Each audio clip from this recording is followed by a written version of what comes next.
আসসালামু আলাইকুম। আশা করি প্রত্যেকে ভালো আছো। আজকে আমি তোমাদের সাথে খুবই ইম্পর্ট্যান্ট এবং খুবই কমন একটি বিষয় শেয়ার করব, সেটা হলো টেন্স। আজকে আমরা শিখব প্রেজেন্ট ইনডিফিনিট টেন্স। কীভাবে আমরা প্রেজেন্ট ইনডিফিনিট টেন্স চিনব এবং কিভাবে সেটা ইউজ করব সেটাই আজকে আমরা দেখব। আশা করি আজকের পর থেকে তোমাকে যদি এইরকম কোনো বাংলা কথা বলা হয় যে সে স্কুলে যায়, সে কাজ করে, অথবা তুমি বল খেলো, এরকম যত বাংলা কথা আমরা বলি যে আমি ভাত খাই, আমি স্কুলে যাই, আমি খেলা করি, সেই ক্ষেত্রে আমরা ইজিলি সেন্টেন্সগুলি ইংলিশে লিখতে পারবো। সেই ক্ষেত্রে আমরা যেই সূত্রটি বা যেই উপায়টি মনে রাখবো সেটা হলো, প্রথমেই দিব আমরা একটি সাবজেক্ট, তারপরে যে কাজটা করার কথা বলা হয় তার প্রেজেন্ট রূপটা আমরা ইউজ করব বি1, ভার্বের যে মূল রূপটা রয়েছে প্রেজেন্ট রূপ সেটা আমরা ইউজ করব। তারপরে দিব কি অবজেক্ট, তাহলে আমাদের সেন্টেন্স হয়ে যাবে। যখন আমরা এরকম বাংলা কথা বলবো যে আমি স্কুলে যাই, সে ভাত খায়, সে বল খেলে, সেই ক্ষেত্রে আমরা প্রথমে দিব কি সাবজেক্ট, তারপরে দিব ভার্বের প্রেজেন্ট রূপ, তারপরে দিব কি অবজেক্ট। যখন আমরা বর্তমানে কোনো একটি সাধারণ কথাবার্তা বলি সেই ক্ষেত্রে আমরা এই নিয়মটি ফলো করে ইংলিশটা বলবো এবং লিখব। এখন যদি বলি যে আমি ভাত খাই, এখানে সাবজেক্ট হলো কি আই, আর কাজটা কি ইট, এটা হলো ভার্বের প্রেজেন্ট রূপ পি1। তাহলে সাবজেক্টের পরে আমরা ইউজ করব কি ভার্বের প্রেজেন্ট রূপ হবে কি ইট, আই ইট। এখানে অবজেক্টটা আমি কি খাই, যা খাই, যা দেখি, যা করি সেটা হবে অবজেক্ট। আই ইট রাইস, আমি ভাত খাই, হয়ে গেছে। প্রথমে দিব যে কাজটা করে তাকে দিব আমরা প্রথমে, তার সাবজেক্টটি আমরা প্রথমে লিখব, তারপরে দিব কি ভার্বের প্রেজেন্ট রূপটা দিব। ভার্বের যে প্রেজেন্ট রূপগুলি রয়েছে ইট, গো, প্লে, এই রূপগুলি আমরা ইউজ করব সাবজেক্টের পর। তারপরে যে অবজেক্টটা সেটা আমরা বসিয়ে দিব পাশে, যেখানে যাওয়া হবে, যা খাওয়া হবে, যা দেখা হবে তা কি অবজেক্ট, আর সেই অবজেক্টটাকে আমরা নেব কি ভার্বের পাশে। প্রথমে দিব যে কাজটা করবে তার সাবজেক্ট, এখানে হতে পারে কি যে কোনো একটি নাম হতে পারে, ইউ হতে পারে, সি হতে পারে, দে হতে পারে, উই হতে পারে, এরকম যত সাবজেক্ট রয়েছে সেগুলি আমরা প্রথমে বসাবো, তারপরে দিব কি ভার্বের প্রেজেন্ট রূপটা, তারপরে অবজেক্ট। তাহলে আমাদের সেন্টেন্স হয়ে যাবে প্রেজেন্ট ইনডিফিনিট। প্রেজেন্ট ইনডিফিনিট টেন্সের সেন্টেন্স তৈরি করা খুবই সহজ। প্রথমে দিব সাবজেক্ট, তারপরে দিব ভার্বের প্রেজেন্ট রূপ, তারপরে দিব কি অবজেক্ট। এখন যদি বলি সে বল খেলে, এখানে সাবজেক্ট হলো কি, কাজটা কে করে, সে, হি। এখন খেলা ইংলিশটা কি প্লে, হি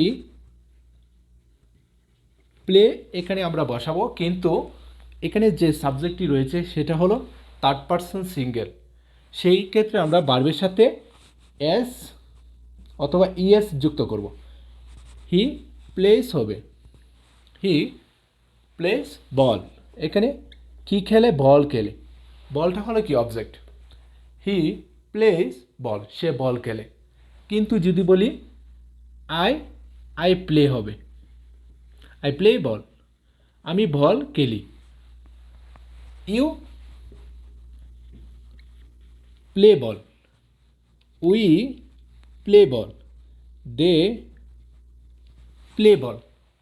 যখন থার্ড পারসনগুলো সিঙ্গেল থাকবে, এখানে হি হতে পারে, সি হতে পারে, ইট হতে পারে, যে কোনো একটি নাম হতে পারে, কামাল, যে কোনো একটি নাম হতে পারে, তখন এগুলি যদি সিঙ্গেল থাকে, একা থাকে, সেই ক্ষেত্রে আমরা ভার্বের শেষে কি এস অথবা ইএস যুক্ত করে দেব। এটা শুধু যখন দেখব সাবজেক্টটি প্রেজেন্ট ইনডিফিনিট টেন্সের বেলায় সাবজেক্টটি যদি কী থাকে, থার্ড পারসন সিঙ্গেল থাকে, তাহলে আমরা ভার্বের সাথে এস বা ইএস যুক্ত করে দেব। অন্য সব ক্ষেত্রে কিন্তু এস হবে না বা ইএস হবে না। আই, ইউ, উই এগুলি কিন্তু থার্ড পারসন না, এই জন্যে ভার্বের সাথে এস বা ইএস যুক্ত হবে না। এটা মনে রাখতে হবে। আমি এবং তুমি, আই এবং ইউ বাদে যা কিছু আছে সবই থার্ড পারসন। আর সেটা যদি হয় কি সিঙ্গেল তখনই ভার্বের সাথে এস বা ইএস যুক্ত করা হয়। ক্লিয়ার? এখন আমরা দেখব কিভাবে নেগেটিভ সেন্টেন্স তৈরি করতে হয়। এখন যদি বলি যে আমি ভাত খাই না, আমি বল খেলি না, সে বল খেলে না, সেই ক্ষেত্রে আমরা যখন আমরা এই ধরনের বাংলা কথা বলবো তখন সাবজেক্টের পরে আমরা ডো নট অথবা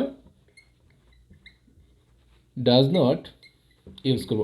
হয় ডু নট অথবা ডাজ নট ইউজ করব সাবজেক্টের পরে। এটা আমাদের মনে রাখতে হবে যে আই ইট রাইস, আমি ভাত খাই। আই ইট রাইস, আমি ভাত খাই। এই সেন্টেন্সটিকে যদি আমরা নেগেটিভ করি যে আমি ভাত খাই না, তখন আমরা কি করব? সাবজেক্টের পরে ডো নট অথবা ডাজ নট হবে। ডো নট অথবা কি ডাজ নট হবে। এখন হবে কি do not. I do not eat rice, আমি ভাত খাই না। যে সমস্ত ভার্বের বেলায় কি হয় এস বা ইএস যুক্ত হয় সেই ক্ষেত্রে আমরা ডাজ ইউজ করব। আর যখন দেখব কোনো একটি সেন্টেন্সের সাবজেক্টের পর ভার্বের যে প্রেজেন্ট রূপটি রয়েছে তার সাথে এস বা ইএস নেই, তখন আমরা ডু নট ইউজ করব। এটা আমরা শুধু মনে রাখবো এই টেকনিকটা। যদি দেখি সাবজেক্টের পরে ভার্বের সাথে এস বা ইএস রয়েছে তখন আমরা নেগেটিভ করলে দিব কি ডাজ নট। আর যখন দেখব এস অথবা ইএস নেই তখন আমরা দিব কি ডু নট। এখন হি প্লেজ বল অথবা হি ইটস রাইস, সে ভাত খায়। এখন যদি বলি সে ভাত খায় না, তখন আমরা এখানে হি সাবজেক্টটা বসাবো, তারপরে এখানে কি ভার্বের সাথে কি রয়েছে এস রয়েছে অথবা ইএস রয়েছে, সেই ক্ষেত্রে আমরা এখানে ডাজ নট ইউজ করব।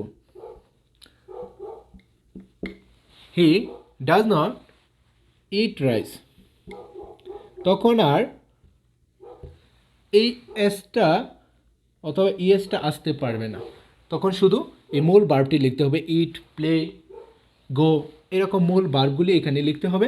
এখানে এস অথবা ইএস থাকার কারণে আমরা কি ইউজ করেছি ডাজ নট। এখন আর এস বা ইএস দেওয়া যাবে না, এই এস বা ইএস বাদ দিয়ে মূল ভার্বটি এখানে লিখতে হবে। ওকে, আশা করি ক্লিয়ার। আজকে আমরা শিখে গেছি প্রেজেন্ট ইনডিফিনিট টেন্সে